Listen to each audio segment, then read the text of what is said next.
Aliyekuwa muandaaji wa shindano la urembo Rwanda, Miss Rwanda, Ishimwe Dayudoni, alikuwa na kesi katika mahakama ya Rwanda, kesi iliyokuwa inamuhusisha na uombaji wa rushwa ya ngono pamoja na ubakaji. Sasa jana amekamatwa nchini Marekani. Mamlaka ya Marekani imesema kwamba kukamatwa kwake kulifuata agizo la kukamatwa kwake kutoka kwa mwendesha mashtaka wa Rwanda Oktoba 29, 2024.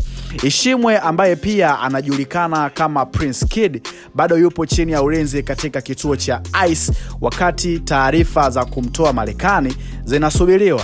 Oktoba 23, mahakama kuu ya Rwanda ilimhukumu Prince Kid kifungo cha miaka 5 jela baada ya kupatikana na hatia ya kuomba rushwa ya ngono pamoja na ubakaji. Lakini pia ikumbukwe, wakati hukumu hiyo inatoka, Prince Kid hakuwepo mahakamani wala wawakilishi wake. Mimi naitwa Mkaka Nose, hii ni PMTV 2.